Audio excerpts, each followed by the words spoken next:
নমস্কার, আমি জয়ন্তী। আমার রান্নাঘরে সবাইকে স্বাগত। আজ আমি চলে এসেছি আবার একটা সম্পূর্ণ স্বাদের নিরামিষ রেসিপি নিয়ে, আলু দিয়ে পেঁপে। তো চলুন দেখা যাক রেসিপিটা। আশা করি রেসিপিটা প্রথম থেকে শেষ পর্যন্ত দেখলে খুবই ভালো লাগবে। এই রেসিপির জন্য আমি এখানে 2টো মশলা পাঁপড় নিয়েছি। আপনারা চাইলে পাঁপড় বেশি নিতে পারেন। পেঁপের পরিমাণ অনুযায়ী এখানে পাঁপড়টা নিতে হবে। আমি এখানে পেঁপের পরিমাণ অনুযায়ী 2টো মশলা পাঁপড় নিয়েছি। তারপর মশলা পাঁপড়গুলোকে আমি সাদা তেলে খুব ভালোভাবে এপিট ওপিট করে হাই ফ্লেমে রেখে ভেজে নিচ্ছি। পাঁপড়গুলোকে খুব ভালো করে ভেজে আমি একটা প্লেটে তুলে নিচ্ছি।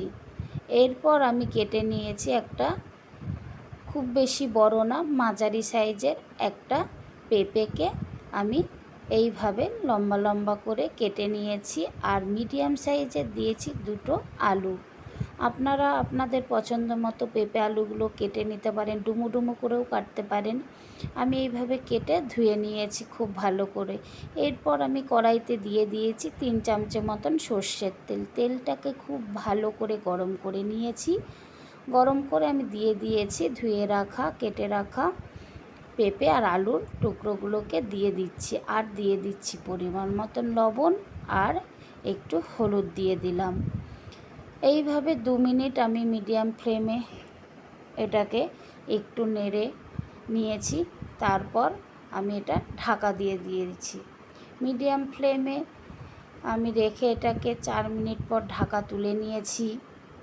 ঢাকা তোলার পরে পেঁপেগুলোকে আবারও আমি 4 মিনিট মতন হাই ফ্লেমে এটাকে একটু লালচে ভাজা ভাজা করে নেব। ভালো করে নেড়ে আমি ভাজা ভাজা করে নেব।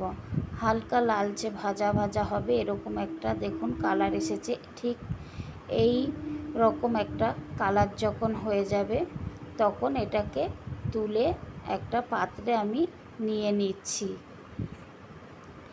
এইভাবে সমস্ত পেঁপে আলুগুলোকে আমি একটা পাত্রে তুলে নিয়েছি। তারপর আমি কড়াইতে দিয়ে দিয়েছি আবারও 3 চামচের মতন সর্ষের তেল। তেল দেবার পর আমি এখানে দিয়ে দিয়েছি একটা তেজপাতা, মাঝখান দিয়ে আমি এটা ছিঁড়ে দিয়েছি। আর দিয়ে দেবো 1 চামচে 5 ফোড়ন। আপনারা কিন্তু এখানে অবশ্যই একটা শুকনো লঙ্কা অ্যাড করবেন। আমি এখানে কোনো লঙ্কাই দিচ্ছি না। শুকনো লঙ্কা দিলে টেস্টটা কিন্তু খুবই ভালো হবে। আমার বাচ্চারা যেহেতু ঝাল খেতে পারে না, কোনো ঝালই খায় না, তার জন্য আমি কোনো লঙ্কা অ্যাড করছি না। তারপর দিয়ে দিয়েছি 1 চামচে আগে থেকেই বেটে রাখা আদা, আর 1 চামচে ধনের গুঁড়ো আর 1 চামচে জিরের গুঁড়ো দিয়ে এটাকে 2 মিনিট মতন মিডিয়াম ফ্লেমে ভালো করে নেড়ে নিয়ে একটু সামান্য জল অ্যাড করে দিলাম। মশলাটা যাতে খুব ভালোভাবে সিদ্ধ হয়ে যায় এই জন্য আমি জলটাকে অ্যাড করে দিয়েছি। 2 মিনিট পর দেখুন মশলাটা খুব ভালোভাবে সিদ্ধ হয়ে তেল বেরিয়ে গিয়েছে মশলা থেকে। তখন অ্যাড করে দিয়েছি 1/2 চামচের মতো কাশ্মীরি লঙ্কার গুঁড়ো আর একটু হলুদের গুঁড়ো। তারপর দিয়ে দিয়েছি আমি আগে থেকেই লালচে ফ্রাই করে রাখা পেঁপে আর আলুগুলোকে।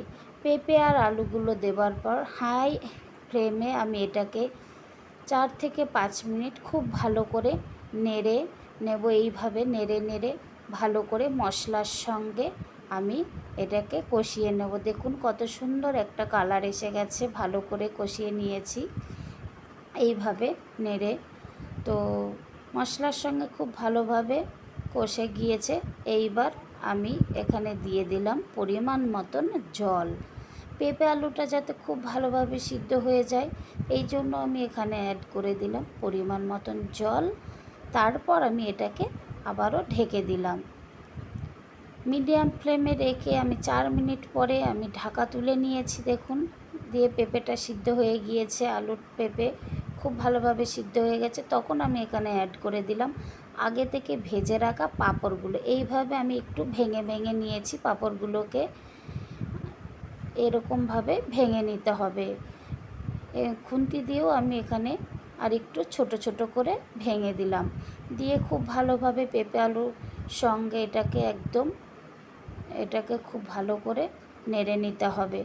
তারপরে নেড়ে আমি এটাকে আবারও 3 মিনিটের জন্য মিডিয়াম ফ্লেমে ঢেকে রেখে দিয়েছি। 3 মিনিট পর দেখুন খুব ভালোভাবে পেঁপে আলু পাঁপড় সিদ্ধ হয়ে গিয়েছে, একটু মাখা মাখা হয়ে গিয়েছে। দেখুন কত সুন্দর একটা কালার হয়েছে, সমস্ত কিছু খুব ভালোভাবে সিদ্ধ হয়ে গিয়েছে।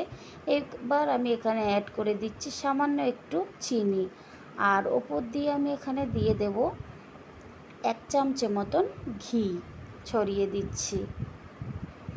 ঘি দেওয়ার পর আমি এটাকে চিনি আর ঘিটাকে একটু 2 মিনিট মতন নেড়ে নিচ্ছি। 2 মিনিট মতন নেড়ে আমি এখানে গ্যাসের আঁচটা পুরোপুরি বন্ধ করে রেখে দেব। গ্যাসের আঁচ বন্ধের 2 মিনিট পর আমি এটাকে একটা পাত্রে ঢেলে নিয়েছি। দেখুন কত সুন্দর কালার হয়েছে, আর এটা কিন্তু রুটি পরোটার সঙ্গে খুবই দারুণ লাগবে খেতে। যারা এই রেসিপিটা এখনও পর্যন্ত খাননি তাদের অনুরোধ করব এই রেসিপিটা বাড়িতে বানিয়ে খাবেন, অবশ্যই ভালো লাগবে এই রেসিপিটা। আর আজকের মতন আমার রেসিপি এই পর্যন্তই, দেখা হবে নেক্সট দিন অন্য কোনো রেসিপি নিয়ে। আর আমার রেসিপিটা কেমন লাগলো অবশ্যই আপনারা লাইক কমেন্ট করে জানাবেন।